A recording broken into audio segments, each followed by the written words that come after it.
These are my balls. See how they glisten in the light? Your balls can be like these, but you gotta use the right tools for the job.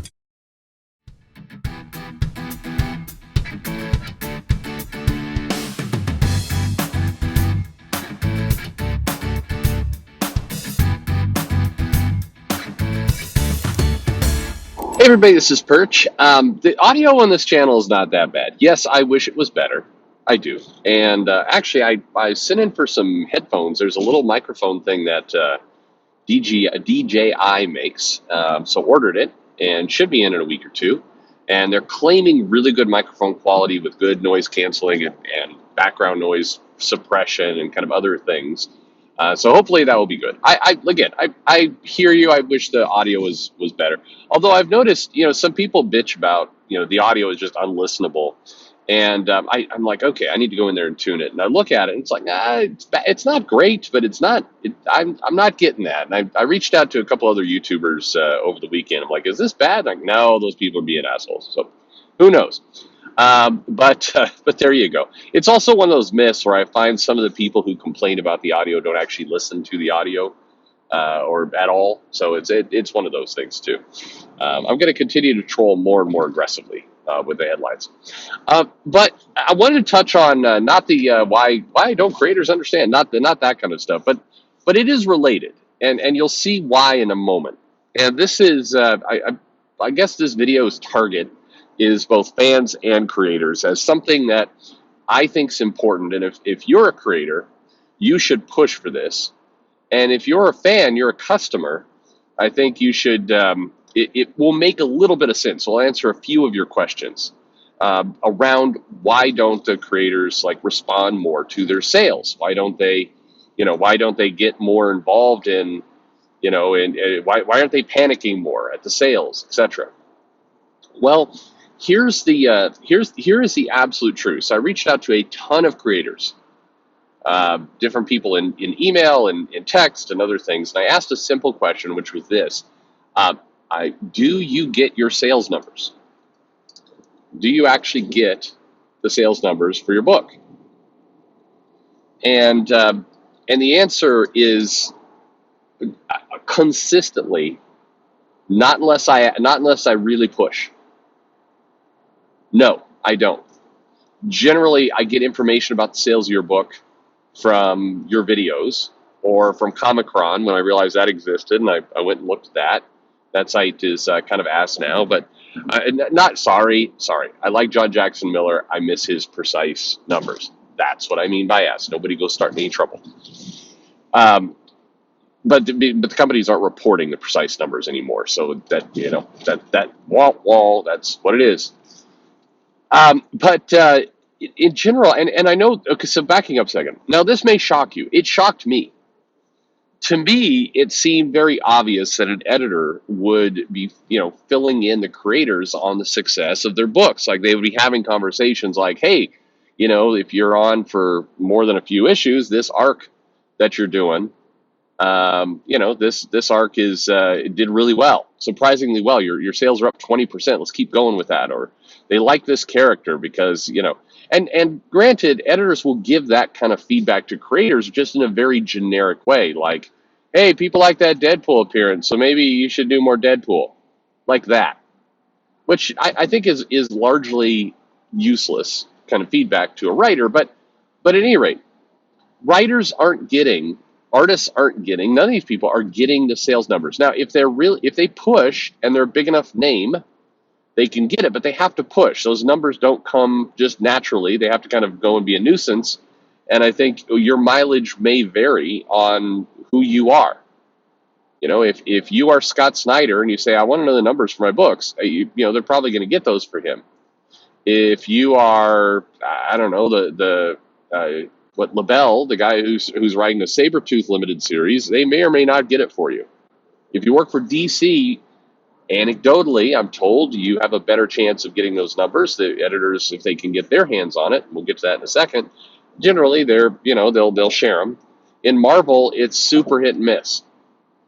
I know. Well, this will spoil it, but I know Jason Aaron, for example, catching up with him some time ago. didn't know the sales numbers for the Thor run, and was surprised and thrilled to see the sales analysis video I did where it showed that the Jane Foster Thor run was actually bumped up the sales. He didn't know. He had a general idea. Again, people had told him, oh, it's doing great, but not the actual numbers. So, and just to complete the story, a lot of the lower level editors don't know either. They also have to ask, or I don't know. That is even more baffling to me, why there is no communication in that area. They just don't give it. Now you might be now. I hope not. I hope that you're not tempted to start writing like, "Oh, they're lying to you, Perch. You gullible old scamp." No, they legit. It's just not information given. And on some twisted level, it makes a little bit of sense. If you're a company and you're hiring freelancers, contractors, financial details about what's going on is not information you often need to share. You probably should. It's helpful because it helps steer the writing and the work that you're getting out of people. But by and large, I guess I can wrap my head around that a little bit. That freelancers aren't getting kind of the numbers, because in many companies outside of comics, people who are temps, contractors, freelancers, etc., they don't get invited to like the financial readouts. I mean, hell, in a lot of cases, if it's a public company, there's liability if you give people too much information. Now, the sales number of comics is not even remotely too much information on any spectrum, but there you go. This isn't a deep fake lie. This isn't that somebody doesn't have, but they often don't have the numbers, and it takes pushing to get them. But here's where it gets a tiny bit worse. There are actually a decent amount of lies told to creators about the success of their book, particularly if the creator is a friend of an editor. There have been creators that I've gotten in touch with who were told that their book was selling hundreds of thousands of copies. Hundreds of thousands of copies. I had a creator with a straight face believe that the series that they were on for 8 issues or so. By the way, there's many stories. There's many stories around this. What am I thinking? Not 8 issues, 6 issues. A 6-issue series, and it was a limited series. And the creator was told, yeah, you sold millions of copies. Millions! And this was a lower level series. This was a series that was not breaking 30,000 per title. So why is a creator being told this? The hell if I know. That is absolute lying. And that's going on inside the creators, inside the publishers on a regular basis, where people are told things that are nuts. Like, we made, we made $10 million on Amazon in the trades. It's like, okay, if I'm just going to open up Excel and do some basic math here, that is not true. What you're saying is flat out impossible. There is absolutely no way, no numerical way you sold that many copies on Amazon of your book. Not even a 20th of that. And my reaction has been varied of like, why are people being told this? To why don't some of these idiots pick up a calculator and just see this thing out? And I guess it comes back to as when Sean and I talked and you heard that interview, a lot of people just are not wired to be curious about that. They're in there, they're taking a gig. It may or may not be even the gig they want. And so it's like, I don't, why put in the work?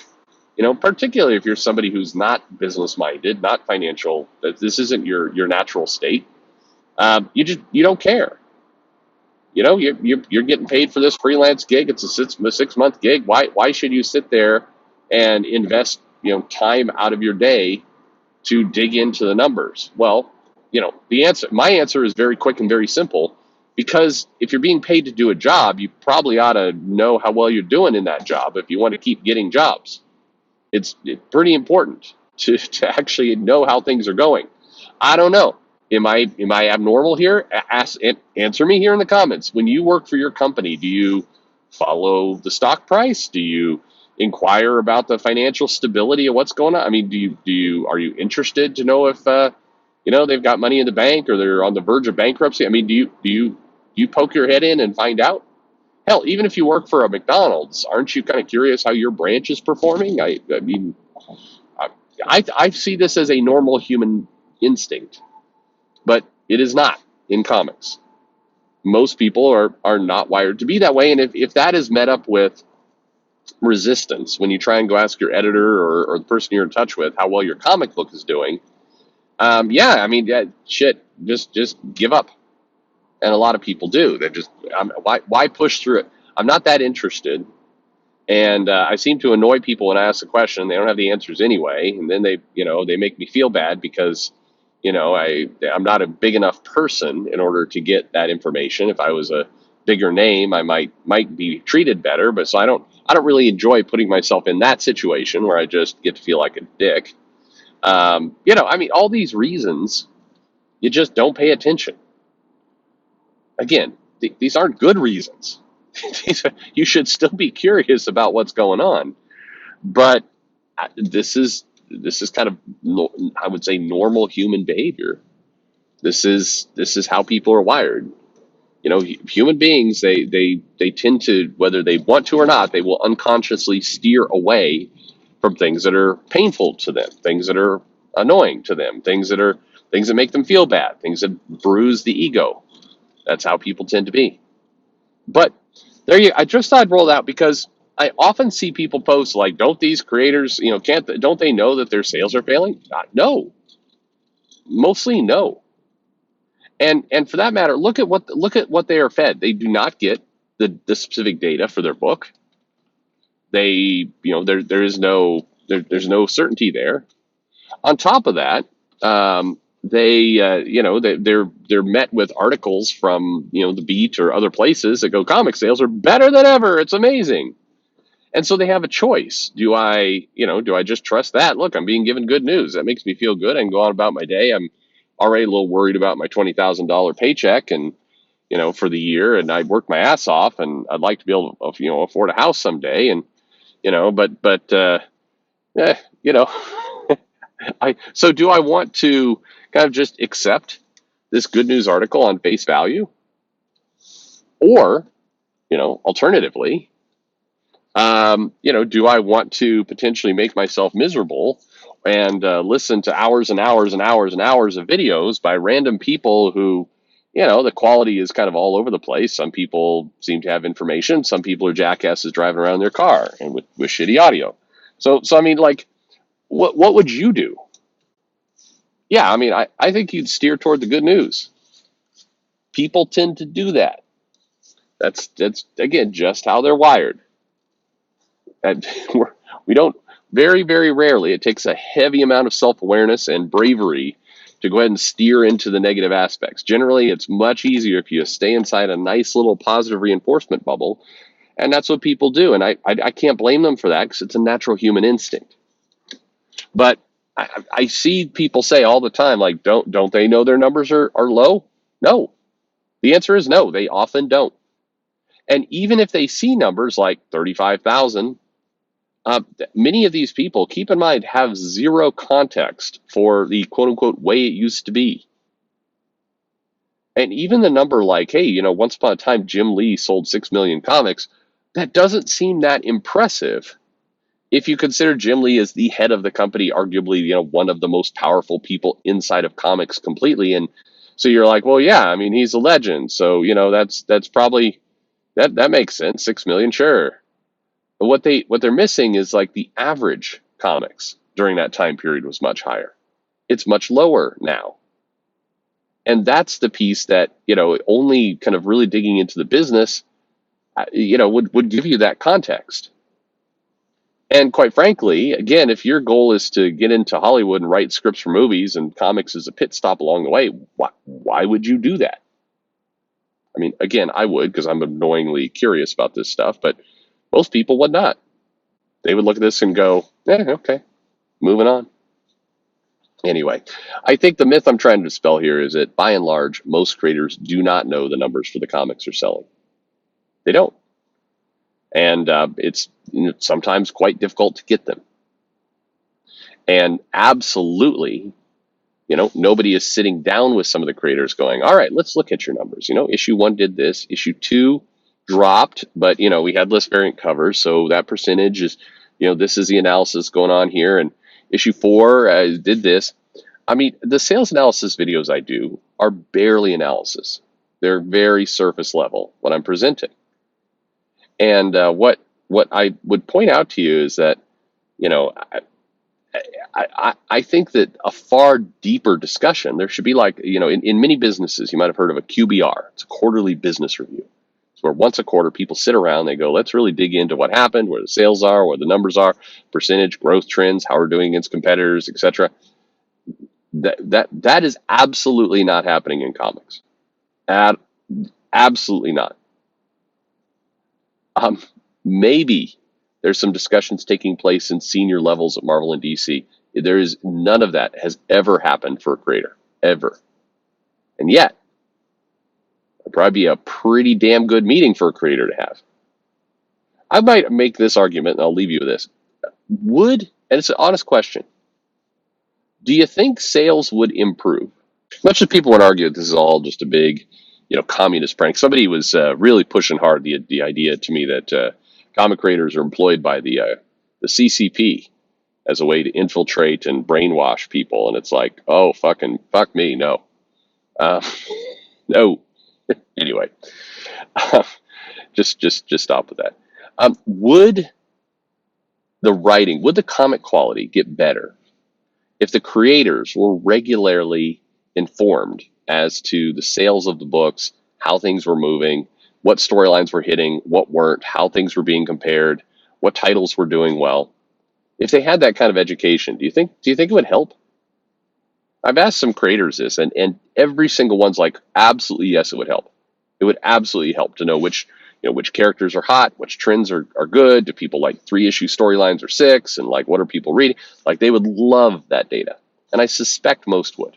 But what do you think as a fan? Do you think that would improve comics? I think it would. But, anyway, for what it's worth. Let me know if you have questions in the comments below. Like and subscribe, and thanks for listening.